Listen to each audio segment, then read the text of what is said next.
In this video, I want to go through my return stacking checklist. These are the 9 things that I go through anytime I'm working on a return stacking mandate for my clients. I'm going to go over all the points in this video, but you can also find this checklist at returnstack.com/checklist. So the first thing I always think about is figuring out what I want to stack in the portfolio. This is going to be based upon not only what's already in the portfolio, which is typically stocks and bonds, but also the type of return profile an investor is looking for. Are they looking to stack something unique, an alternative, or are they looking to just find a little bit of incremental return that they have a high degree of confidence in? My personal bias and preference is typically to only stack things that I think have a high degree of certainty of introducing a really diversified return into the portfolio.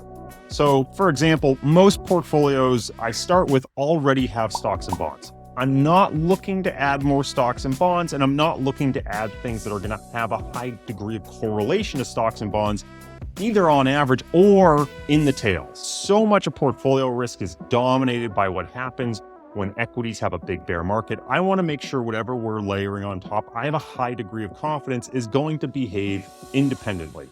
Now, the second thing we want to consider is what I'll call our hurdle rate. And this helps us identify what we can actually stack. It's important to acknowledge that when we're stacking, we are implicitly borrowing money.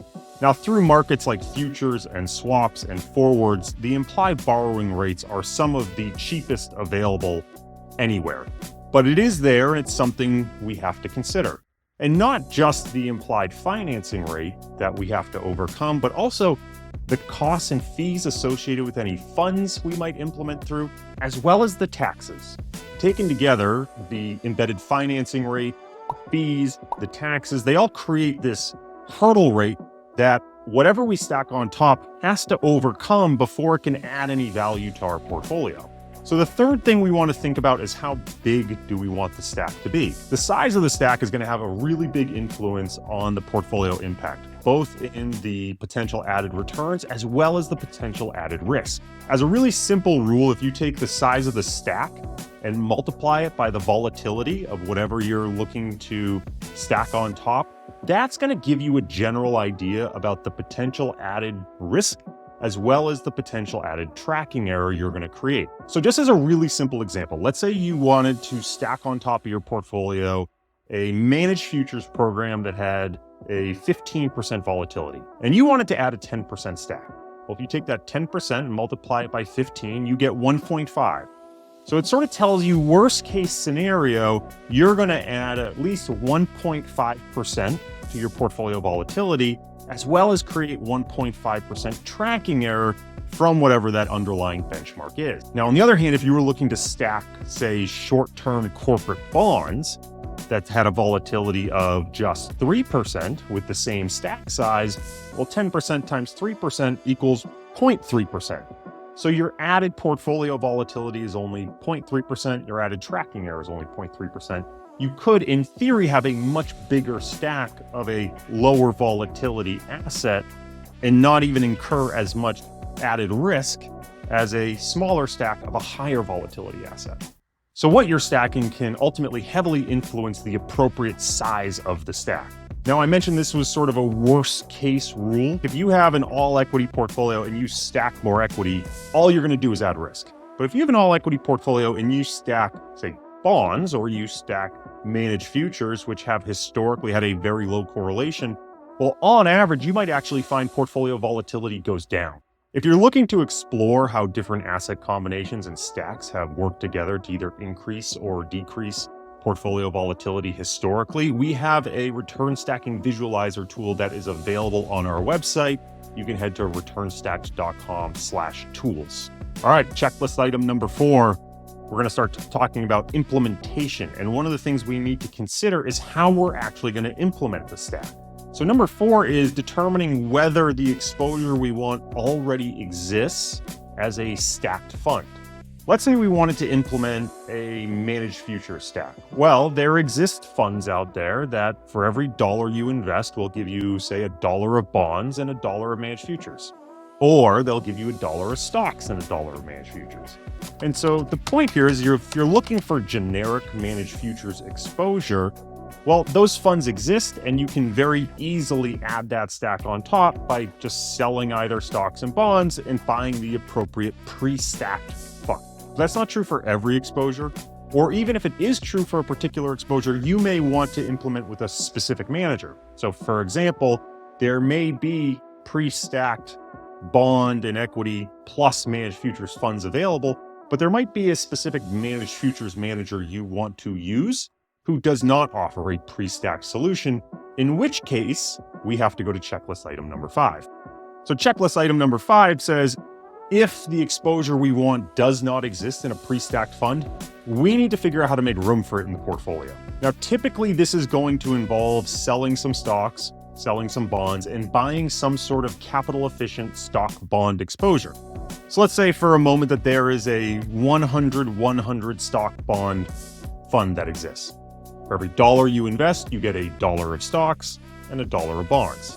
This sort of fund would enable you to do something like sell 10% of your stocks, sell 10% of your bonds, put 10% of that money into this fund, and all of a sudden 10% of your capital would be freed up. But because that fund gives you $1 of stocks and $1 of bonds for every dollar invested, you are retaining the stocks and bonds exposure that you sold. And then with that remaining 10%, you're free again to invest in whatever you want.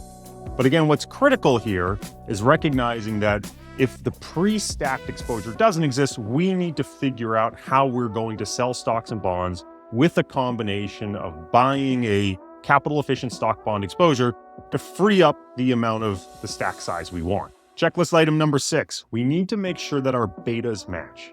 What does that mean? Well, I've talked about 2 ways in which return stacking can be implemented. In the first way, we're buying a pre-stacked fund. And in the second way, we're selling stocks and bonds and using a capital efficient stock bond fund to make room in the portfolio.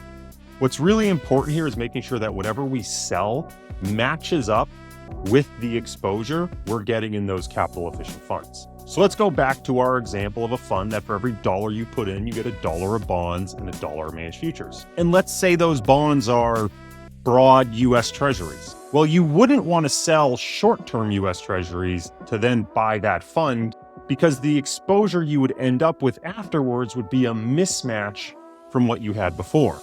Similarly, if you're selling stocks and bonds to buy a capital efficient stock bond exposure, you want to make sure those stocks and bonds are of a similar nature. You probably don't want to sell foreign developed stocks and say high yield bonds to buy a capital efficient stock bond fund that's going to give you S&P 500 exposure and diversified US Treasuries. Doing so would create a significant mismatch in the pre and post stacked portfolio profile. All right, checklist item number 7 is before you actually think about pulling the trigger on implementing a return stacked portfolio, you really want to be thoughtful about what the worst case risk scenario is. Now, we always try to advocate for stacking assets that zig when the underlying portfolio zags, but we really like this language of return stacking because it reminds us that we're just adding returns together at the end of the day. And if both of those returns are negative, then we're going to be worse off than had we just not stacked in the first place.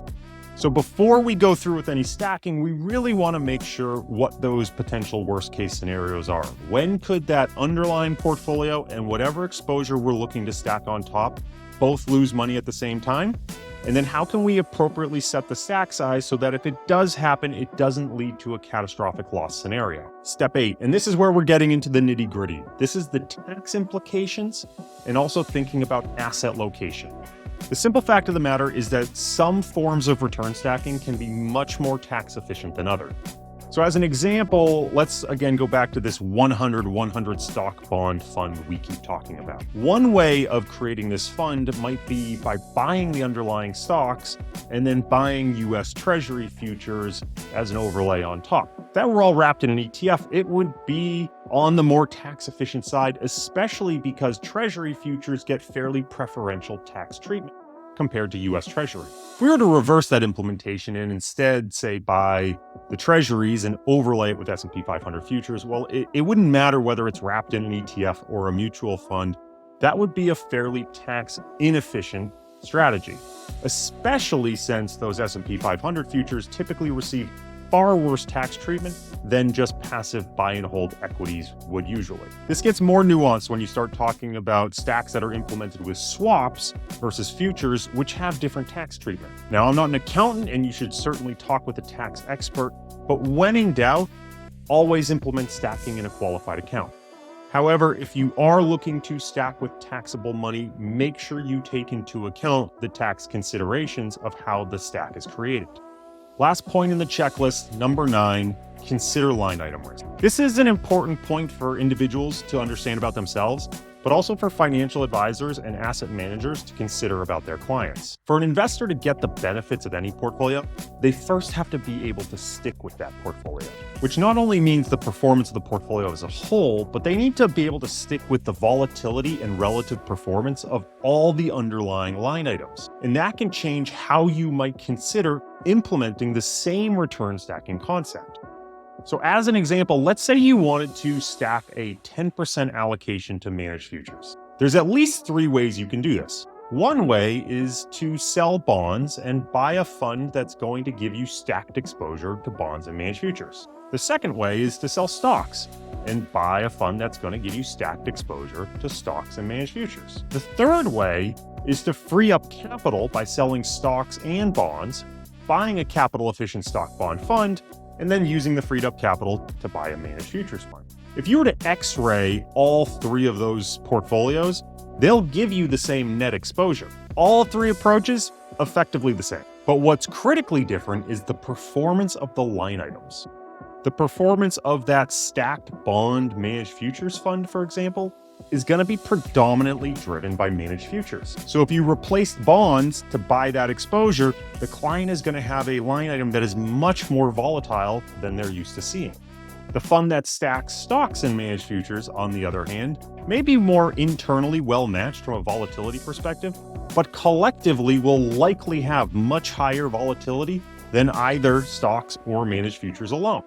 Similarly, that capital-efficient stock bond fund might stand out in years like 2022 when stocks and bonds are moving in the same direction as well. But the isolated managed futures fund that you bought might stand out in a decade like the 2010s, where it largely went sideways. Again, all of these approaches are largely identical at the aggregate portfolio level, but it's a question of which of the line item approaches is the client or investor more likely to stick with. All right, from the top, a quick recap of the 9 items in my checklist. 1, figure out what I want to stack. 2, make sure I measure the potential cost of implementing that stack so I understand my implied hurdle rate. 3, determine how big a stack I actually want. Again, this is going to be heavily driven by what I'm actually trying to stack. 4, figure out if what I want to stack exists in a pre-stacked solution.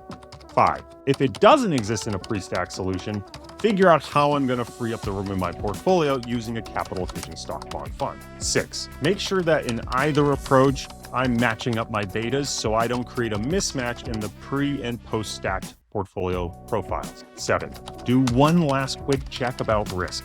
Really make sure I understand how what I'm stacking is going to behave relative to what I'm putting it on top of, and really think through the worst-case scenarios. 8, consider the tax implications and how I'm actually going to do my asset location.